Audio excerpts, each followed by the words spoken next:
next item, which is really the status of our regulatory approvals. And I'm going to turn it over to Randy. Morning, everybody. Thanks, Kip. The biggest news to share with everyone is that on Tuesday, we reached a very key milestone in receiving full approvals from the Planning and Zoning Commission of the town of Darien for the project, which concludes all of the land use departments, various departments and approvals required for us to commence with the project. With regards to the DOT approval for site access, receiving P&Z approval was a necessary prerequisite. So it's good to tick that box. We should be receiving an email from Craig Yanis shortly outlining some remaining information that he will require to finalize that. It's predominantly, from what he told me a few days ago, having to do with some drainage questions from the department. So that should get us there from that approvals perspective. And I believe the real next regulatory area of focus for us will be the building permits.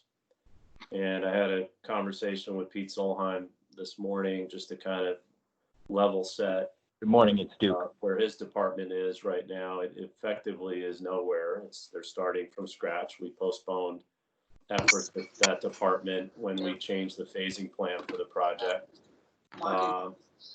So really, as I gather from the information that we're going to talk about later in this call, we're looking at really more of like a November commencement type of time frame. So that gives us some time to prepare and engage with his department thoroughly to be prepared for pulling all the necessary permits.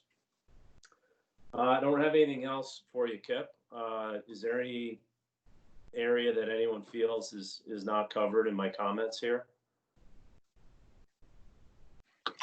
I think it's great work that we got the P&Z approval. I realize there's a few things to tie up, but it's a major accomplishment in our regulatory process. I may have one more thing for you to do on the P&Z, but we'll talk about that later, which is sure. Something about off-site storage of soil, but we'll talk about that when we get more definitive information. Okay. Anybody else have questions for Randy about where we stand on the approval of the P&Z and other regulatory situations?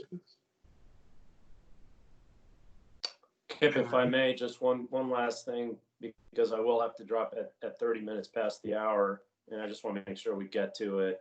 Just to relay a comment from Pete when I very quickly discussed phasing.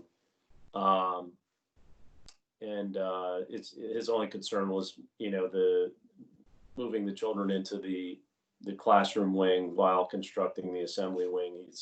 It's all about the utilities and the MEP systems and the fire rated wall necessities between the first and second phases of the new school or components of the school.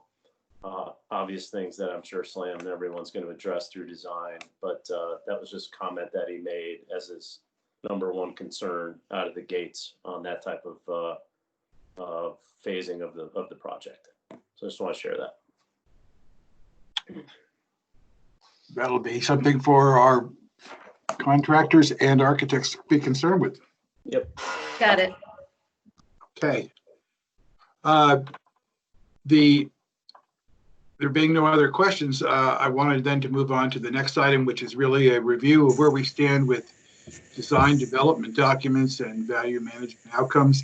I wanted to preface this by saying I did some looking back at all the various meetings. We've had, I count them, 6 workshops on value management, starting with the one on May 7th, May 14th, May 21st, May 28th, June 5th, and our final one is today. So there's been a lot of work by various people trying to help cost of the project down, more in line with our budget. We're still not quite there. However, we have not looked yet at all of the soft costs of the project in closer detail, and we will do that ourselves very shortly. So with all of that information, and I would say the biggest change that the project took on was going from an enabling phase, which was where we would partially rearrange the existing school while we built the entire new school building, both assembly wing and academic wing, in one shot, to where we're now doing it in the two phases, which is first build the academic wing, keeping the existing building totally intact, and then moving the children into the academic wing with temporary cafeteria, temporary gymnasium, and then completing the project in the assembly wing, parking lot, and all of the other parts of it. And eventually it's extended the project out until the end of school year in 23. So those are the biggest changes that have occurred, but there's lots more detail. And with that, I'm going to turn it over to Amy and David and Kemp to carry us through where we stand on our design development. Thanks, Kip. So I'm going to share a PowerPoint presentation that was posted last night. Let me see here.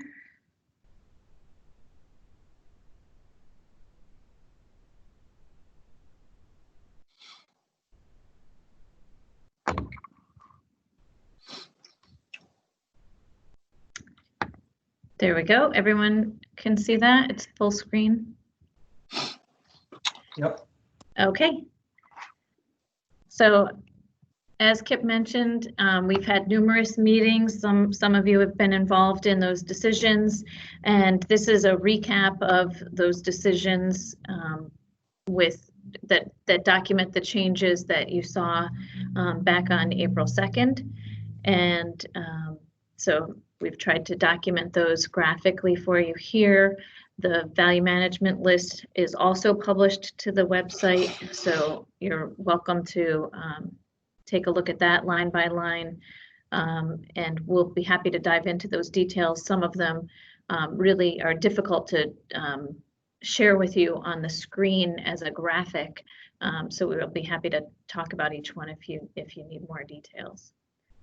So we'll start with that. We'll review the project construction phase that Kip just mentioned.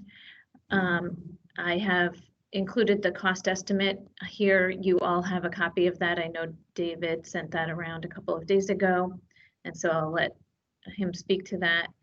And then just a brief overview of the next steps as we move forward with the various, in addition to the local regulatory, which we're happy to receive the planning and zoning. We now have to go to the state for the design development review, and then soon after for the plan completion.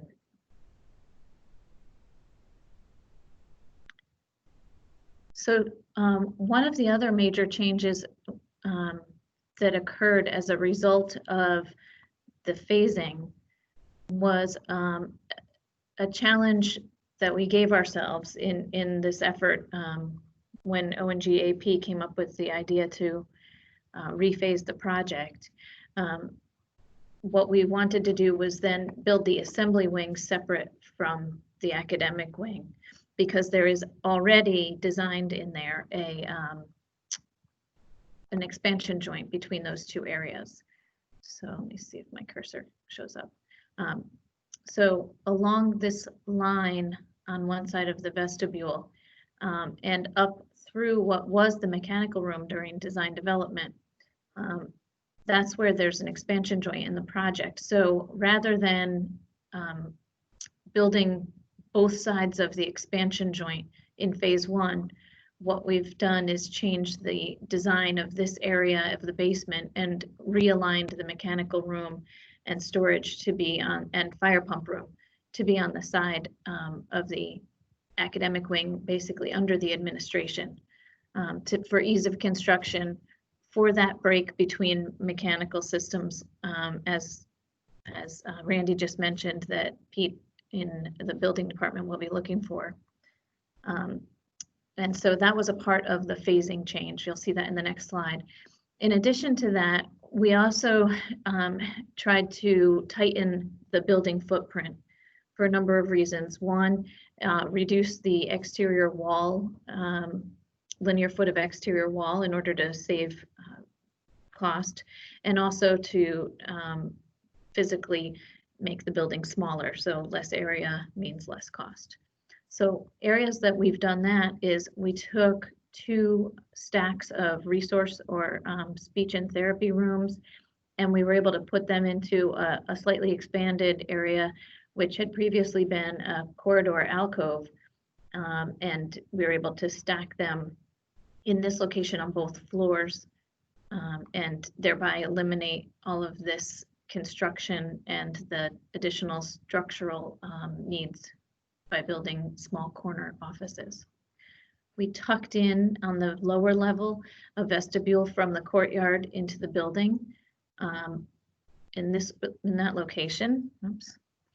And we tucked in the vestibule from the main lobby into the courtyard by infilling a little bit of the interior lobby with a new vestibule. We did the same in the ELP. We reduced the size of this large vestibule and tucked it in to the corner of the commons room. So you can see those changes here in the floor plans.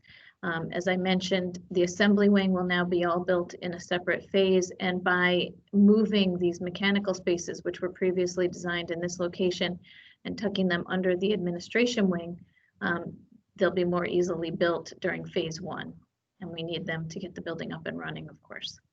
And then you can see here where there's a more clean line of the ELP facade.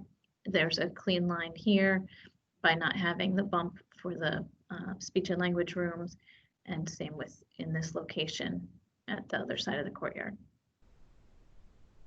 Any questions about the floor plans? Moving on to the roof plan. One of the big decisions that was made, and a savings of almost $500,000, well, over $500,000, I think it was 800,000, was to change the mechanical system for cooling for the building and to incorporate that into each of the rooftop units that we're providing just ventilation during DD. We've added cooling to each one of them and dispersed it. And we no longer need the 2 chillers that were located on the roof. Site design has been impacted by value management as well. No changes to the site circulation and the general location of play versus field versus building and parking areas, but small changes that amounted to a good amount of savings. And you can see with this overlay that, again, it was just a number of many different locations where we worked to reduce the cost of the site work on the project. One of the things I'll point out is that we are able to eliminate a ramp and door from the Library Media Center in this location, which had required a door at the upper level paralleling and its egress on a ramp paralleling a low sidewalk that's come around the back side of the lower level. So that takes a lot of complication out of this area, which is very tight to the property line. And so the grading is relaxed. There's no need for foundation walls and construction of that ramp. So that was a savings we were pleased to take. There are other areas where we've nipped and tucked, reduced the size of some, reduced the size of some sidewalk and stair, which I don't think anyone will miss, and changed the material of the plaza at the cafeteria courtyard and at the entry areas to be concrete instead of pavers. Some areas were selected to be alternates because they'll be easy to add back to the project if we find that there's enough money left on bid day. One of those is the student gardens, vegetable gardens in the raised planter beds, including the fence around it and compost bins and storage shed. Another is a slide that could be just a fun element for play to bring students down to the playground. That can certainly be added later. Other changes are change in material at the divider, or it was a wall, a brick wall, and we're going to do a fence instead, and Jessica will plant it nicely so you won't even notice. But that's at the service area, so still hiding the service area. We're just reducing the cost of the materials that we're doing. So we're changing the fencing around the back, and we're changing the brick wall around the front. So you can see here, this is the wall that I was referring to. It was a part of the fabric of the building, very solid looking brick, and instead we're going to put the chain link fence for safety and separation, and then change the plantings in front of here to be more dense. The add alternates I was talking about with the slide, this is easily added to the project later. And the width of the stairs from 12 feet down to 10 feet, a 10-foot stair is still plenty generous for this number of students and faculty. There was a lot of discussion about perimeter fencing and site security, in particular during the planning and zoning meetings, but also as a part of value management, we talked about the height of the security fence that's been requested by the security committee. You can see that in yellow there are existing fences, that some of which we are tying into if they were of a secure nature. Like this is a stockade fence along the north property line that's in good condition, so there was no reason to put another fence parallel to it. But in this area, there's a fence that stops and starts, and there's a stone wall, which isn't really secure, it's low. So we're putting, with this red line, you can see we're putting a 6-foot vinyl coated chain link fence.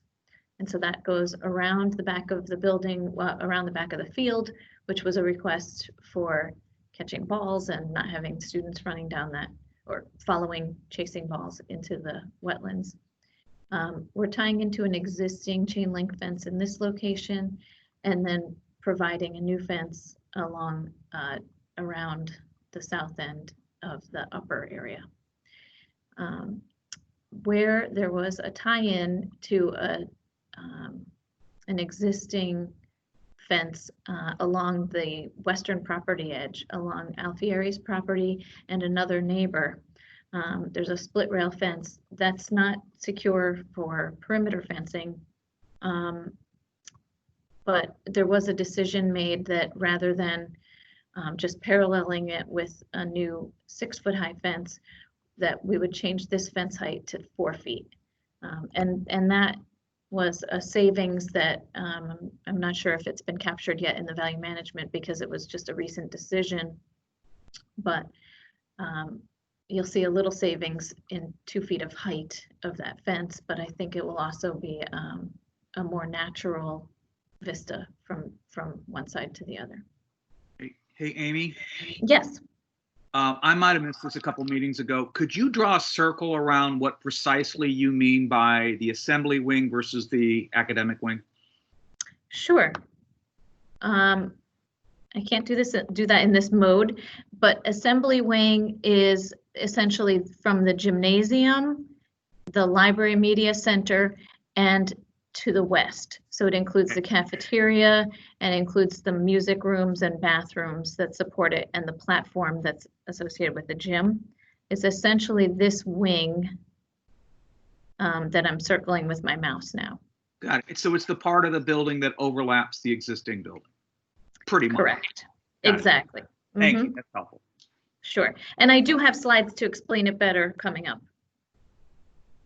Hey, Amy, it's Duke. Will that lower, I forget, that lower chain link fence by Mike's property, that will be in front of the existing post fence that's there?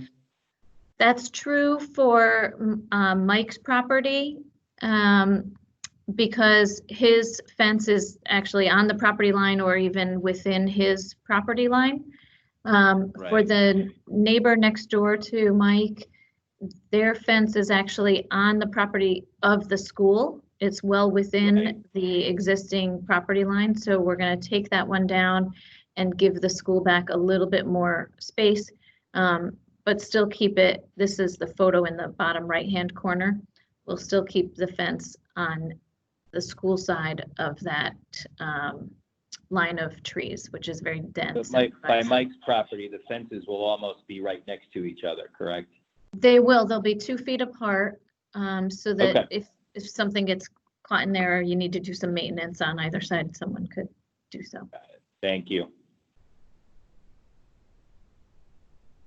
So moving on to changes at the exterior, there was a lot of conversation about saving money by reducing and eliminating some of the canopies that were designed on the outside of the building.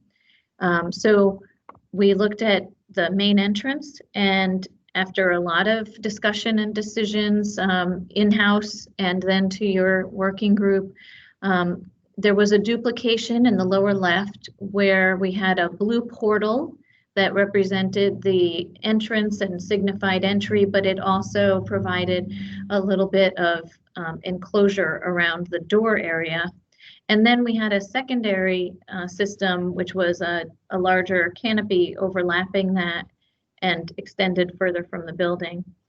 So what we've landed on is reducing cost by eliminating the canopy. I think it really allows the entrance and the lobby and the vestibule of the building to sing, and clarifies the entry a bit as far as simplification and clean lines.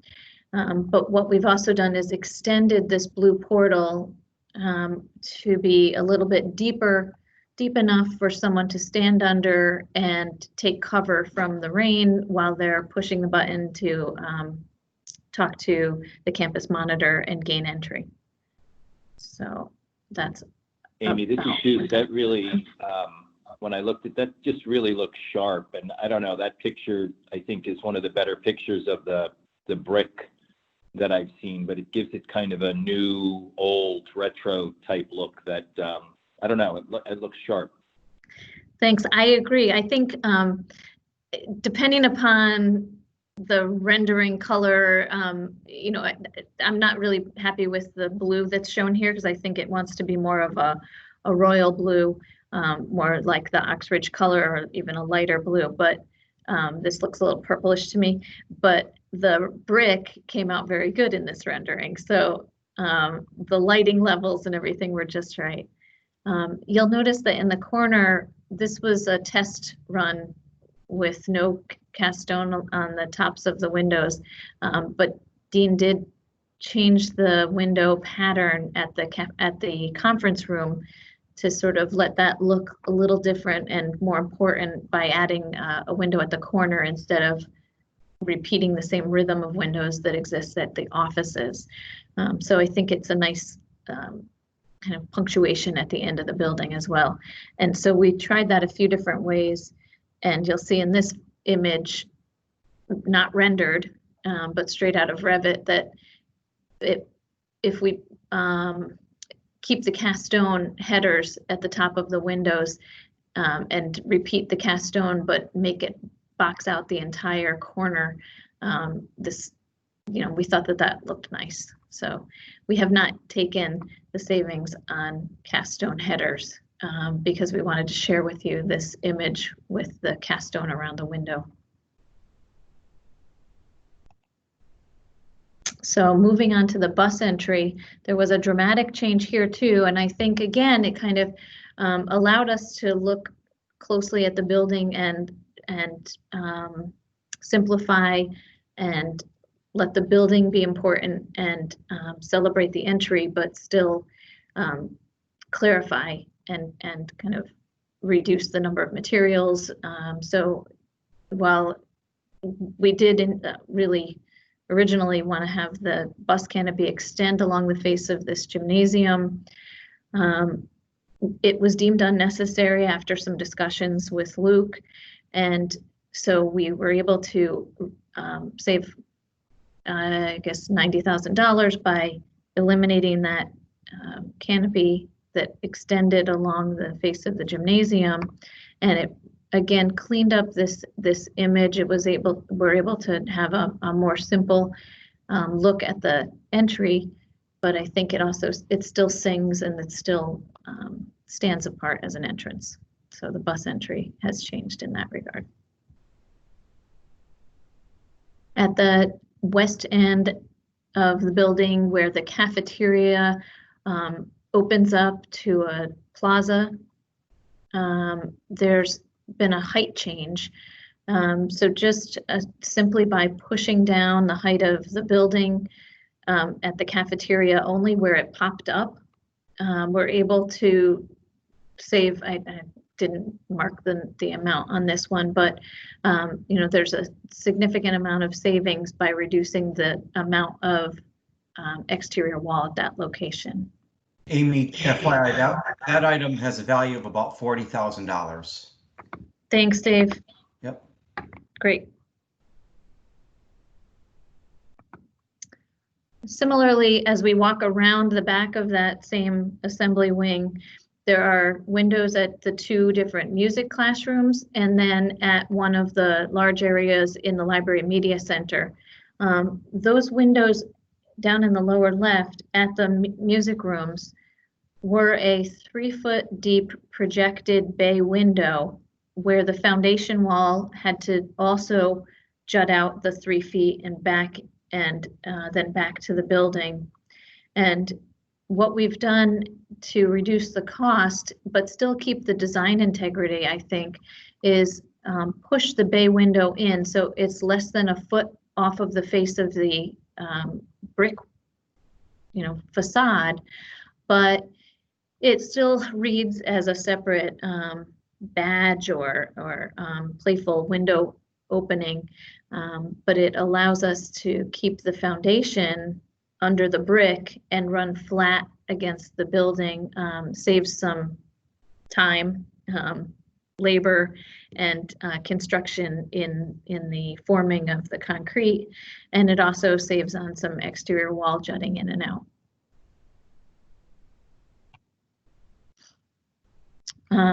This is an item that had multiple meetings and a lot of discussion. The elimination of the exterior sunshades was a significant savings, $431,000.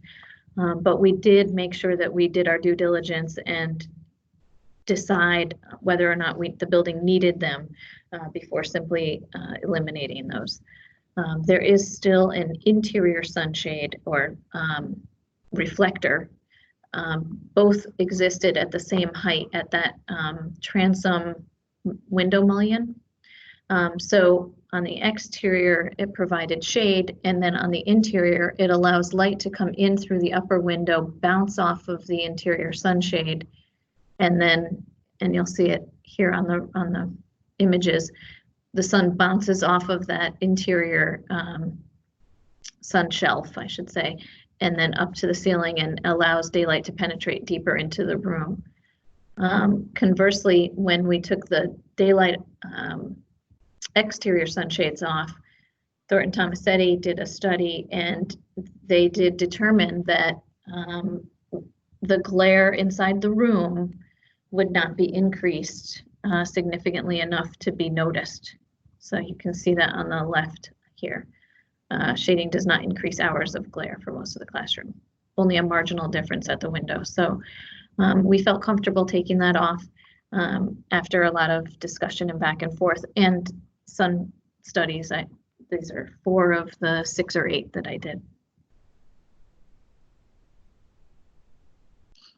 Similar to what I described about the bay windows at the music classrooms, we were able to do the same thing at the ELP facade, and rather than having some of these bay windows that projected out 3 feet and again required the foundation to step around.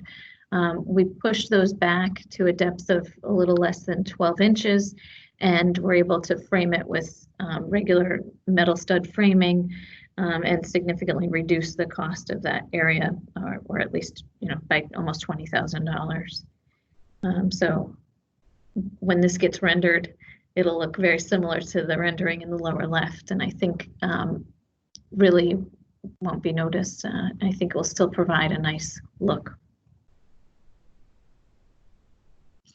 Another thing that I don't think anyone will notice except for us architects is the height of the building.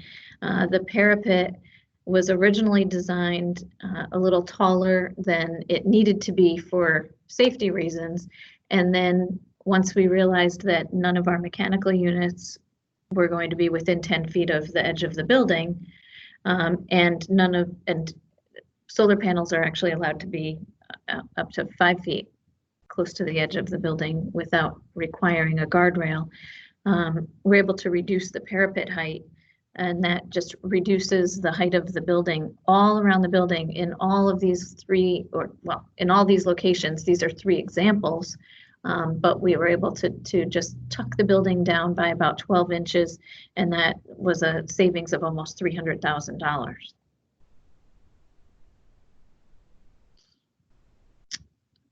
This is one of the areas where we reduced the size of the building. We talked about the vestibule being tucked into the building instead of out. So this is one of those examples shown here in the courtyard at the ELP Commons. This is another example of the same thing where we tucked a vestibule going out to the courtyard from the lobby into the building. And I think it actually clears up your view. There's a lot less visual distraction with curtain wall mullions. So as you enter the lobby, I think you'll actually have a much cleaner view out to the courtyard. So I think in the end, I'm appreciative of this decision. I think it was a good one. There was a change of light fixtures just to keep the cost down, and we were able to find a commodity fixture for reduced cost that duplicates the same look that we were going for in these other light fixtures, which were more expensive. Dave, do you have a number of value for that off the top of your head? For MEP, which one? MEP 3B? 3B, yeah. I'm not sure if we differentiated each light fixture decision, but. Yeah, 3B, we have 27.9, almost $28,000. Great. So you can see that by digging in and the fixture doesn't come in as many sizes, it doesn't glow from the outside, but it still really represents the same design idea, and I think it'll be a nice fixture for that value. It's worth it. The lobby at the main stair, this is the view that we showed you during design development. And so the lobby we were just in the previous slide is back here in the image. And as you turn to come toward the assembly wing, toward the main office, and the library media center is about where this shot is taken from. The stair design has changed significantly based upon the phasing, because we had to tuck the mechanical spaces under the administration. We had to reduce the size of the stair, but I think we're able to do that and still make this portion of the lobby feel very open. We've made a light fixture change using circles that reflect also the circles that you saw in the other lobby. So at the stair, there's one significant fixture and there's still a skylight. The interior railing will change to a picket, but a custom picket.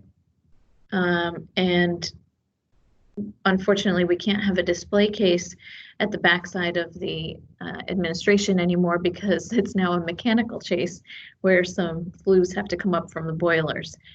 But we're able to provide a display panel there, and so Amanda will dress this up with some tack surface, and we have a digital sign. Another area of savings in the interiors is by reducing the amount of built-ins at the Learning Commons. And you know, the Learning Commons happen at each grade level. It's actually in 6 locations in the school.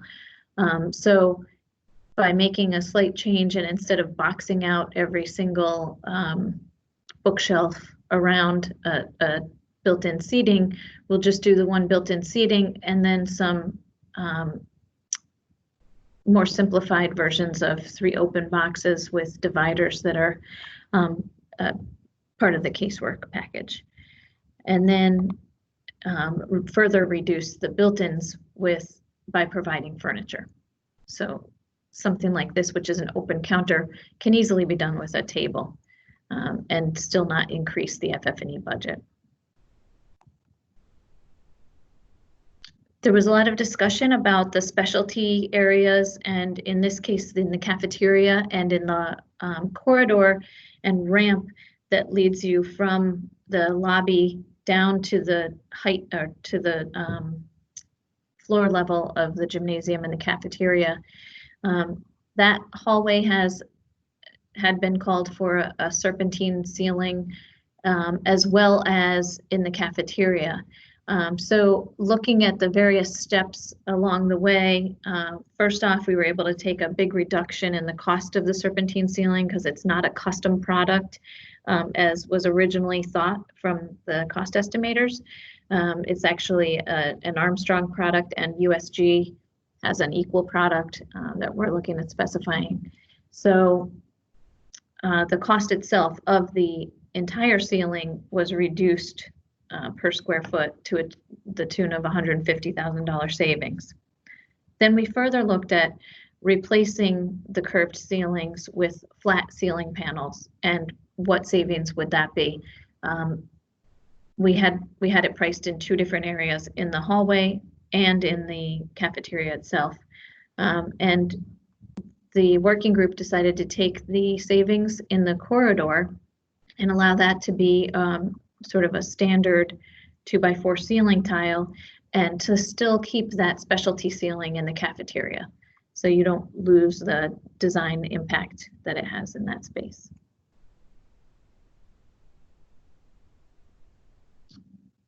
So now, just to recap that phasing and to get to Dan's question about which part is the assembly wing, I've shown it on this slide as everything to the left of this imaginary plane is being built in phase 1.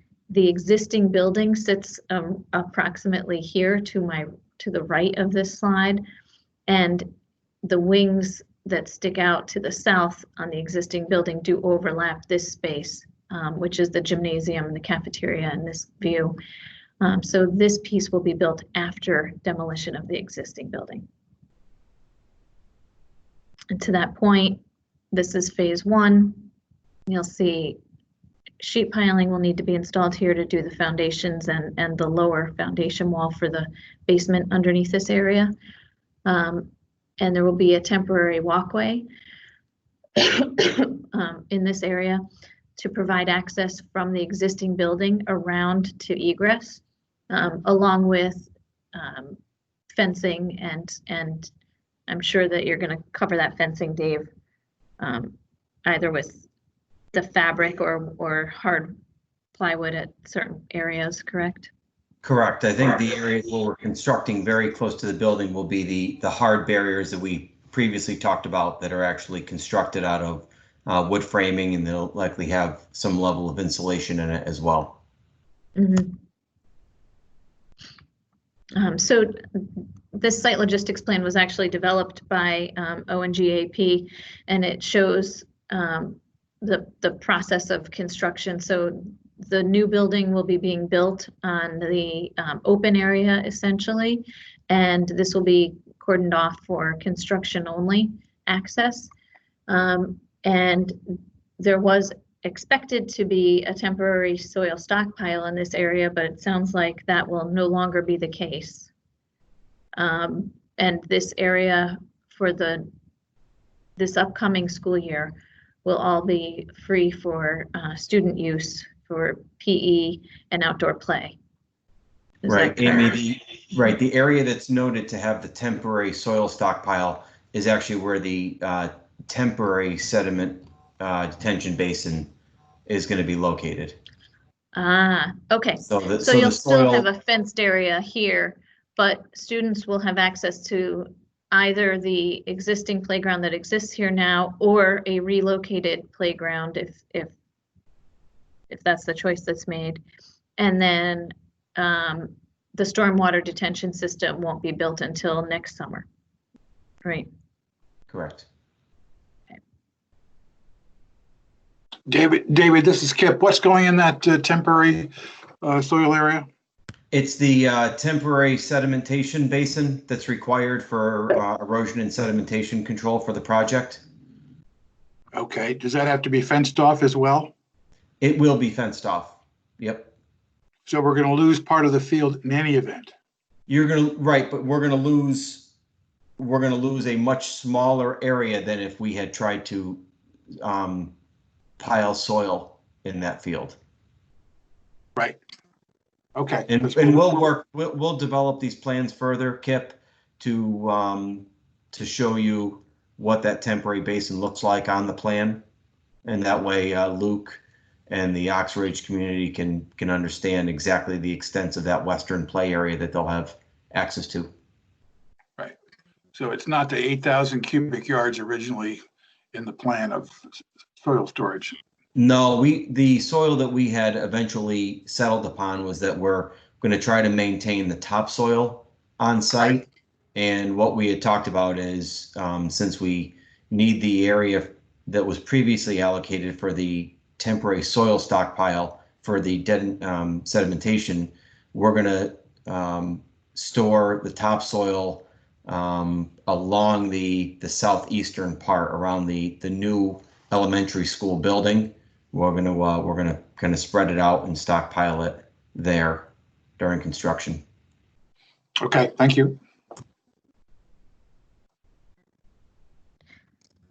So phase 2 looks a lot different because at that time, the school will actually occupy the new building, and ONGAP will be working on building the assembly wing and the site elements that exist today where the existing building is. So the summer of 2021, the existing building will come down and then the new construction will take place in that area.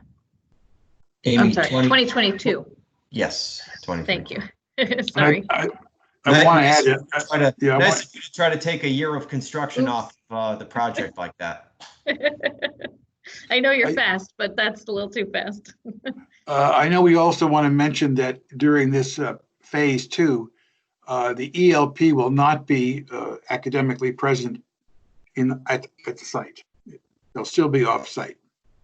Thank you for that clarification. Yes, what that does is it allows the ELP wing to be utilized for temporary library media center, like I don't want to use the word gymnasium, but a multi-purpose space where we'll leave the wall out between a couple of ELP classrooms and provide a larger area for play and PE classes and that sort. And then the commons can be used as a cafeteria if that's appropriate at that time. This is a construction phasing schedule that was also provided by ONGAP, and it shows the newer version of the phasing where you have a little over a year of construction for that courtyard ring of building, and then the demolition of the existing building, and then phase 2 being built.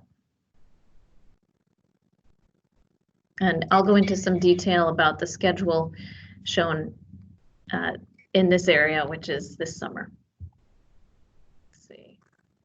And you know what, Dave, I think what I'll do is I'll skip ahead to the next steps just because we were talking about schedule, and I'll show you what's coming up this summer in response to that schedule. Next week, we have a meeting with the state called the DDR meeting. That will be to bring them the approved design development documents, like what we just reviewed, and the approved cost estimate, which Dave will go into next. And then a few weeks later, we complete CDs. So fast-paced for sure. When we complete CDs, those go to the third-party code reviewer. They go to you all for review. They go to ONGAP for the final cost estimate, and they go to a steel detailer who will get a head start on detailing the steel that the bidders will utilize. And then we'll receive that approximately 4 weeks later, respond to those code review comments, and then bring that to the state for approval.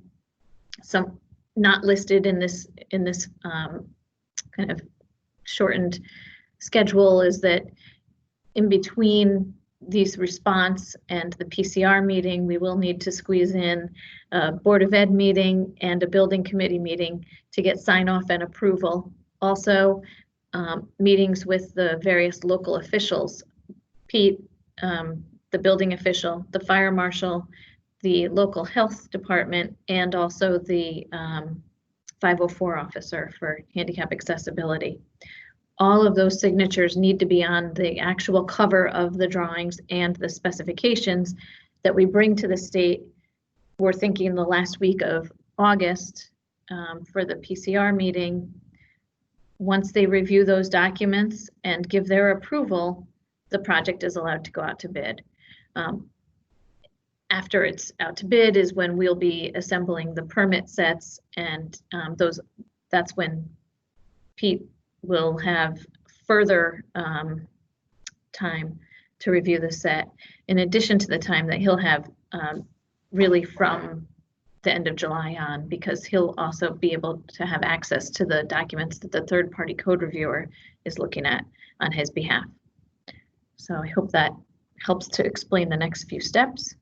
And I'm Can I quickly just ask something regarding the sign-offs needed for the state? Those sign-offs are expected ahead of actually having a building permit in hand, or? Yes, the building permit doesn't need to be in hand until someone starts building. And the building permit is usually, like your MEP, your actual mechanical contractor will get the mechanical permit, and your plumbing contractor or your electrical contractor will get the electrical permit. So that doesn't really take place until after bids are done. Okay. No, I think so. Randy, if you're on, just something to note, maybe for discussion with Peter, that we're expecting him to sign off on the PCR documents, or for that meeting at the end of August. Mm-hmm. That's what the third-party reviewer really allows him to do. By the town hiring a separate code reviewer, it takes it off of Pete's plate essentially, and allows him to just review the comments from the reviewer and our responses. Yep. Okay. Thank you. Sure. So Dave, I don't know if you want me to zoom in to a certain area, or if you want everyone to just refer to their copies of the estimate that you sent a couple of days ago. You want to discuss? Sure. So what Amy has up on the screen is our updated estimate, and just to recap everything, we had started back at the our initial estimate back the end of April, beginning of May. From that point, we reconciled the estimate with SLAM's estimator, made sure that we were pricing the same information, interpreting the documents in a similar way, and then went through the value management list that Amy talked about in detail previously. So what this document is, the UC, is the culmination of those several weeks of efforts with our estimators, SLAM, their estimators, input of the building committee working group, where we have taken the initial estimate and we have put in the values for the items that were accepted. So the the item here, I guess trade subtotal, I know I can't, let me see Oh, here. here, I can zoom in for you. You want the bottom right hand? Yeah, because can I annotate from here? I can't, right? If you go up, Mhm. or I guess it would be the next page, you have them in a side by side. I do, The sorry. 47 $47 million number there, that before we went through the value management effort, that value was $53.5 million. So what you're seeing there is in red above are all of the accepted value management items that were agreed upon. And then the last item is the alternates, and Amy touched on a few of those things, like the slide outside, and the strategy there is to have some facets in the project that can be accepted on bid day or not, based upon where bidding actually comes in. So through those efforts, we were able to reduce the cost of construction by approximately $6.5 million. So then that then goes through and triggers several percentages. One thing I do want to just note that did change was that the item that Amy is hovering over, almost the escalation, we had previously, we put in escalation to account for what's going to happen between now and when we bid. We were previously carrying 4.5%, but through some internal discussions, our building group and estimators have agreed that it's really not what we're seeing, and we were able to reduce the amount of escalation by 0.5% based on what we're actually seeing in the industry right now. So we were able to gain some savings through that. And then So that 4.5%, Dave, is per year. It's and exactly, so correct. This value is prorated because the bids will be within that year, within this year. Correct. Thank you for clarifying that, Amy. Yep. So if you go over to the other page to the right, this is where we then subtotal the construction costs, and then there's all the soft costs. And as Kip alluded to earlier in the meeting, I think there's going to be a matter of going through that and confirming that the values for some of the items, if they can or cannot be reduced to find some additional savings. So that'll be one of the items that we'll be going through as a group in the weeks to follow. So then to scroll down to the end result, right now with what we've accepted for value management and alternates, and with the other adjustments, we find ourselves under 1.5% off from the $63 million target, the RTM value that was submitted. Are there any questions about that information? I know it's a lot of numbers on a piece of paper. It's not pretty to look at like Slam's presentation, but I'm open to any questions you have on it.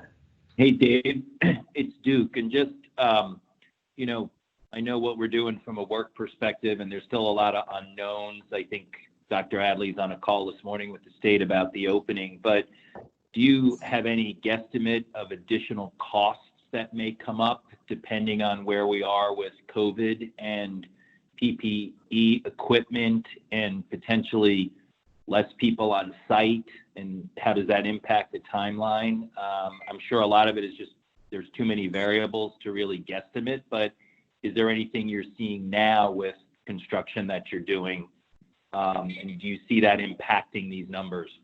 Yeah, so one of the things we're seeing is we are seeing a cost on, say, a monthly basis for things like having to provide separate hand washing stations with actually some form of running water, doing some sort of periodic cleaning of job sites, addressing all of the contact points where we're going through. We have a mixture that we're spraying down railings.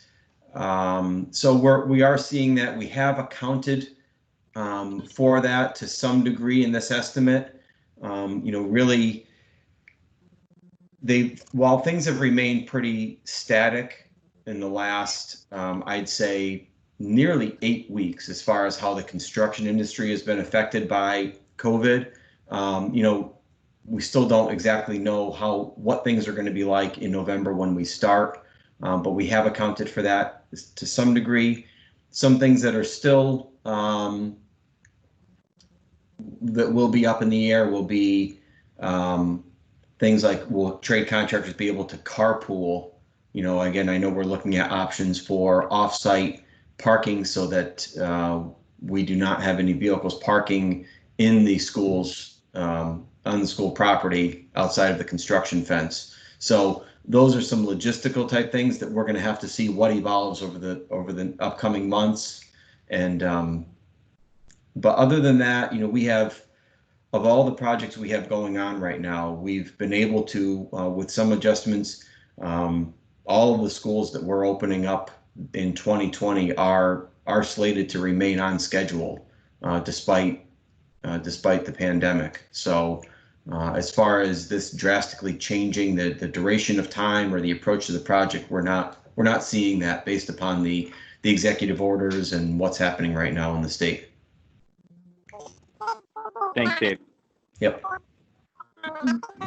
Dave, this is Katie. I had 2 questions for you. One with the line item for the alternates that were accepted. Are you able to provide that broken out as to what the savings would be and what the individual ones that were listed to be add alternates?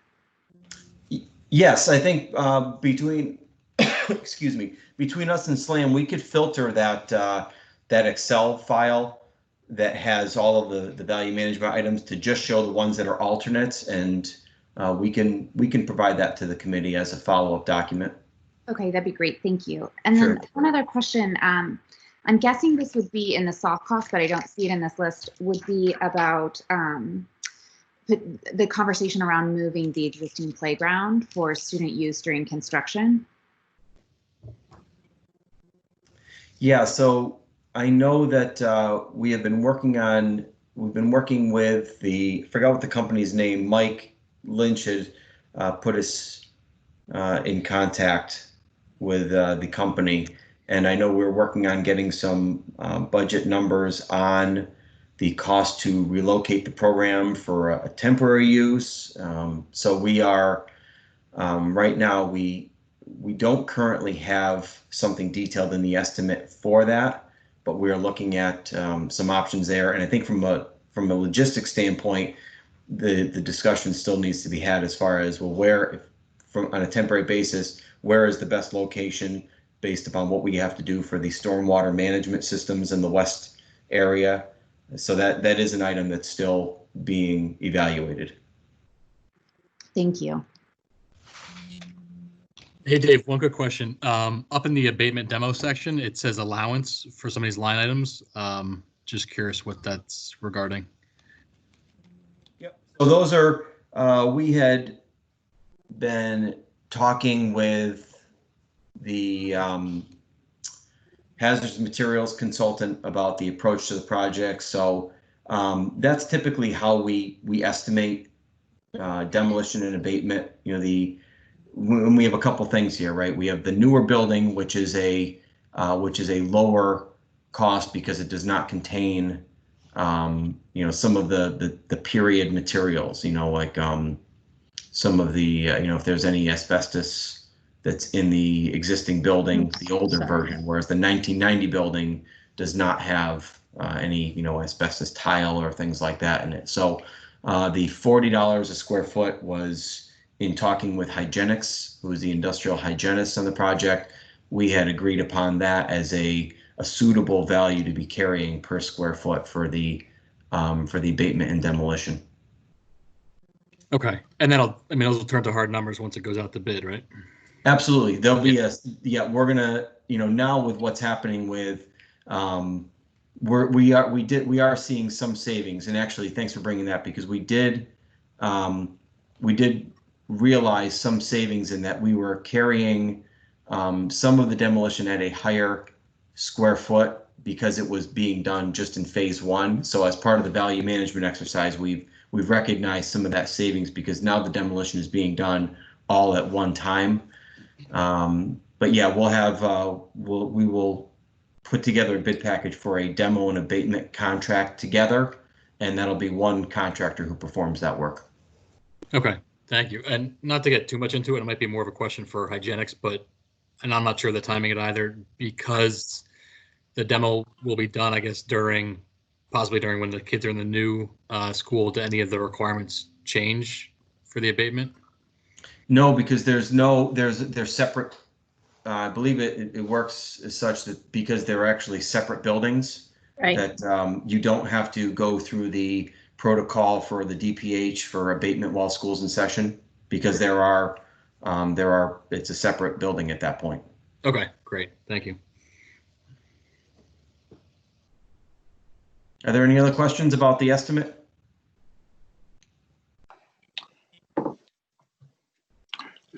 David, this is Kip. I'm just going to read into the record something that Mike Alfieri wrote to me and to Duke. He said, I believe both rounds of the VC efforts have been valuable and diligent, but my personal experience is that many of the true cost escalations aren't unveiled until things are further in motion. I would ask both SLAM and APO&G for further insight on their experiences. We would not want to see the contingency fund being used early across this lengthy project, or the need to appropriate for more funding early on. That's kind of a pretty strong statement. Anybody want to comment from O&G, AP, or SLAM? Well, we continually find ourselves in this position, right? We're trying to evaluate the cost of the scope of the work, and we're trying to do that with some level of caution, but without being overly cautious. And I know, over the past couple months, O&G, AP, and SLAM and their estimator have had several conversations. We're trying to utilize a crystal ball here, right, to understand what is the bidding climate exactly going to be like. It's too risky to say, provide an estimate to you that would be based upon the absolute best case, lowest bid, because we don't necessarily know what that is. So we try to look at it from the perspective of, say, not always the lowest bid, perhaps the second bid, because you don't know what you're going to get. And the last thing we want to do is find ourselves come bid day with a major budgetary problem. The other side of that is, to what extent do we do the whittling that we did here, and then possibly have some funds left over when the bids come in? And it's really trying to manage that as a group, and mitigate the major risks of being over budget at the time that bids come in. So that's the strategy for trying to control those costs, is that we do still have some contingencies. The design development contingency we're still carrying, and the escalation contingency. So the total of those is nearly $1.2 million for the what ifs that we're thinking could evolve in the time between now and bidding.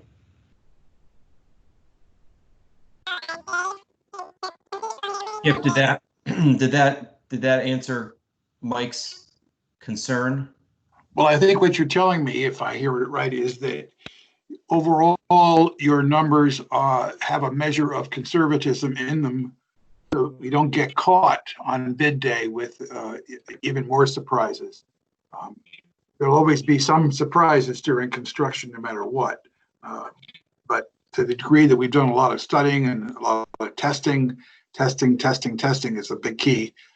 We hopefully have got most of the unknowns quantified. Correct. This estimate does also contain item 25, which is there's a contingency built in for the owner for things that through the course of construction, whether it does happen to be some sort of an unknown condition, or say there is some sort of enhancement that needs to be put into the project during construction. There's a little over $2.8 million in the budget to account for items like that. Understood. I mean, we still have over $6 million in contingencies in total from whether it be design contingency, GMP contingency, and or cost escalations and owners. But all that being said, we're still above our number right now, and that's always a point of concern. I would like to, I think Dave brought up a good item, or Kip, you mentioned that we've done a lot of testing. And one of the items that's ongoing right now is the testing of the water, the underground water at the site.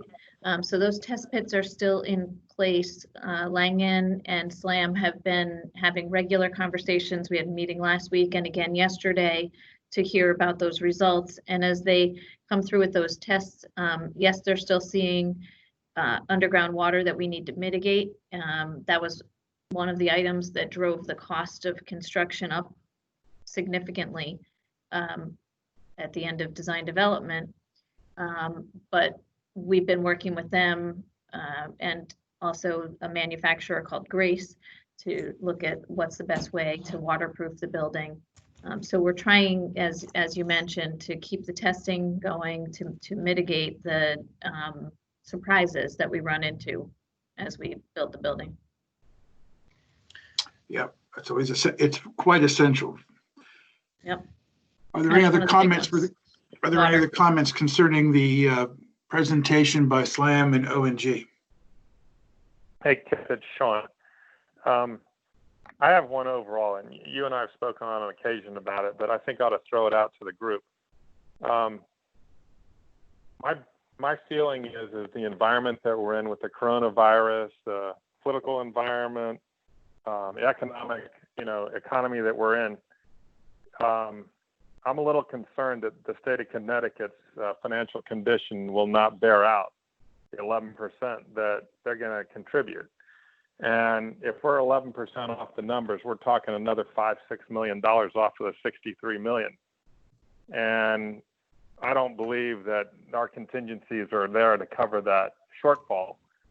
And I'm wondering on July 1, if when we go to the meeting with the state, if we can get a fair representation that they are committed to this, or we can see fluttering eyes, or something that gives us an indication as to whether that 11% funding is going to be available when we need it. Because that's a big number on 63 million. So I can comment on that. We will certainly continue to keep communication lines open with the state. But my understanding is that when a grant commitment is received, that funding is available to that project as long as you start construction within 2 years of the commitment, which is what we're doing. So I would be more concerned about projects that are applying for their grant this year, to your point, that we've already secured the grant. So theoretically, that was in last year's budget and set aside for this project. This is Duke. I brought that up last night with a conversation I had with Alan, the superintendent, who knows the state pretty well, and he said he would be hard pressed to see the state doing anything like that. He said that would be somewhat unprecedented to even, with the current economic situation, the fact that it has been approved and the funds have been allocated. So he didn't see that as something that would happen in his view. My comment is that I think Sean's onto something here, because the state probably is never going to have seen such a hole in its financing as it's going to see now. And I think that drastic measures may be taken. So I'm still, I would say to all of you who deal with the state, I want you to keep your eyes open and your ears open as to what any indication is about this, because unless the funds have been put in the bank someplace that they can't be touched, I'm always worried about what the state's going to be facing here in terms of their tax revenue shortfalls. And they're going to have to take unprecedented actions to somehow shore up the gap. So I think Sean's onto something here. I just want to make sure, and I hear what you're saying, Amy, that it's never been done before, and I understand what Alan Adley's point of view is. But these could be chimes that change the rules of the past. That's all. Agreed. I mean, we can't predict the future. I certainly never thought that I would have been working out of my house the past 3 months. So it is unprecedented times. So we'll keep in touch. You know, at every turn, we're in touch with the state anyway.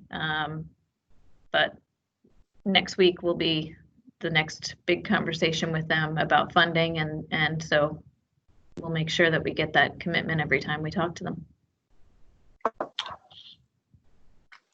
Are there any other comments?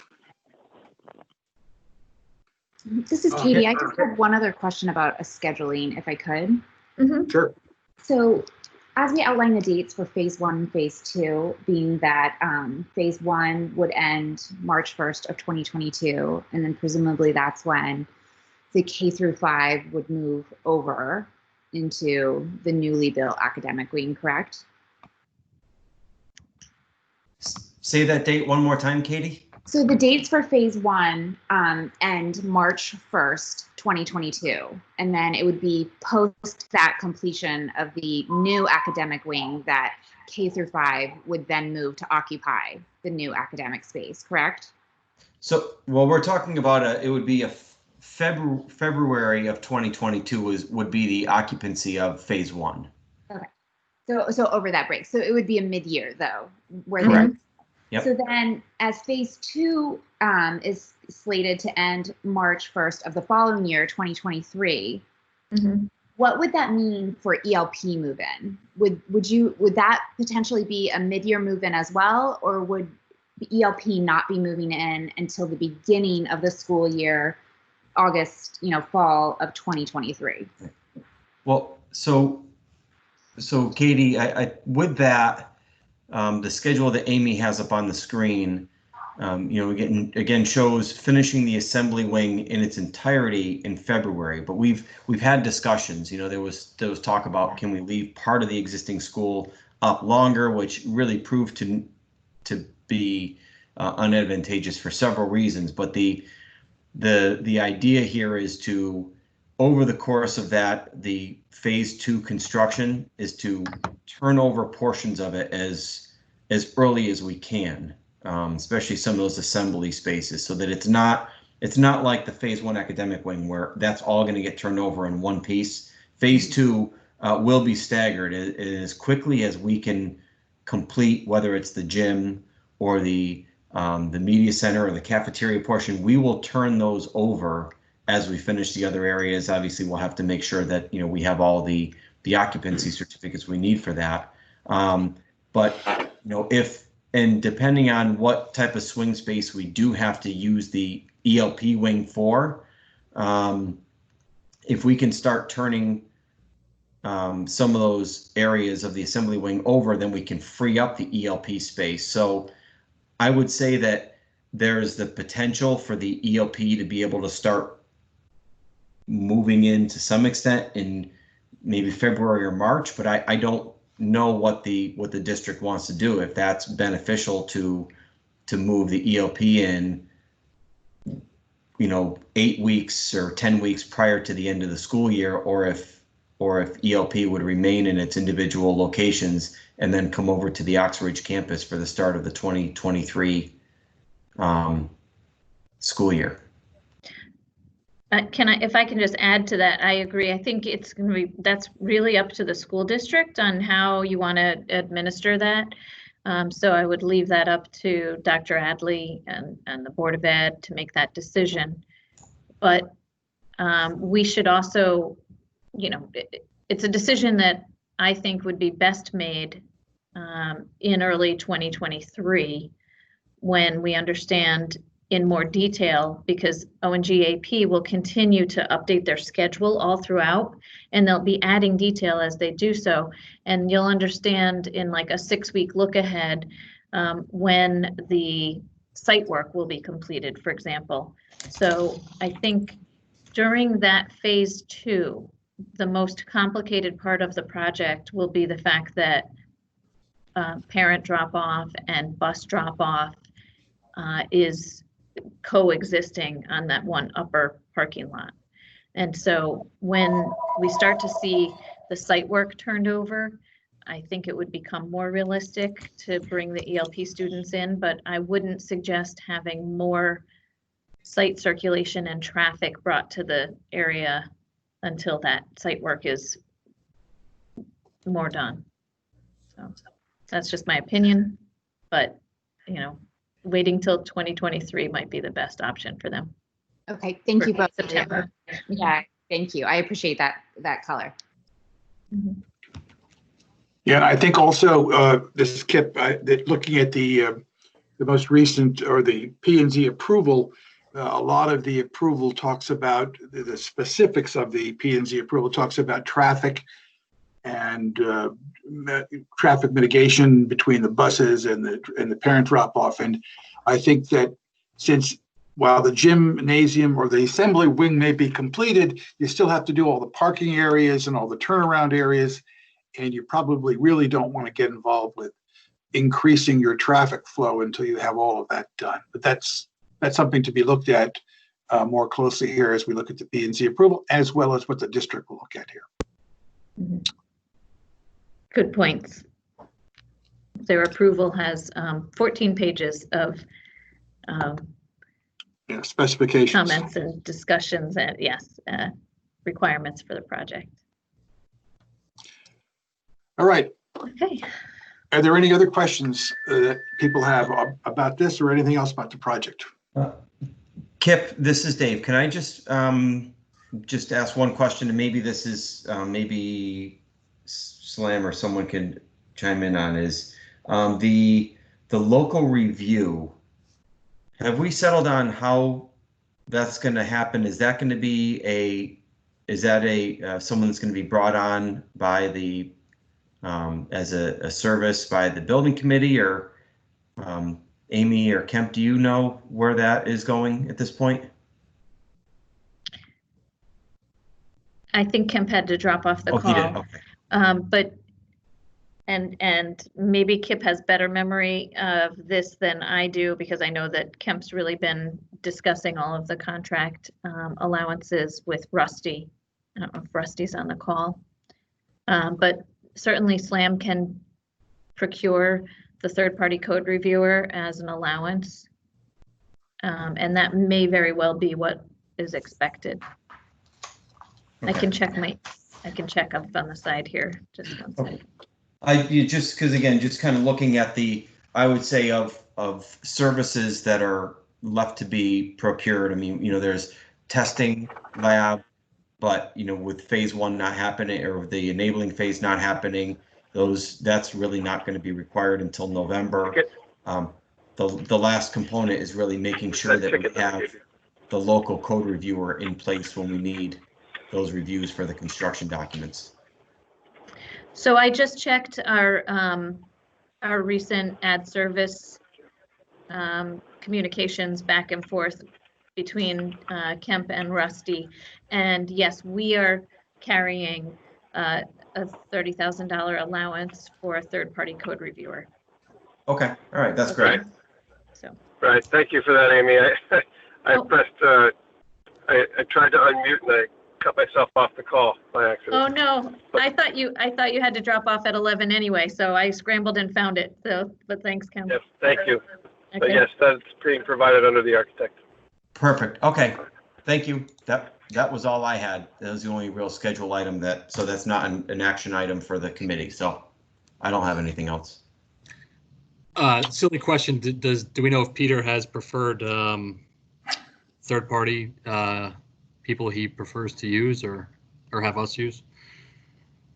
I can send him an email to ask that, Nick. Okay. Mm-hmm. Being no other, are there any public comments today?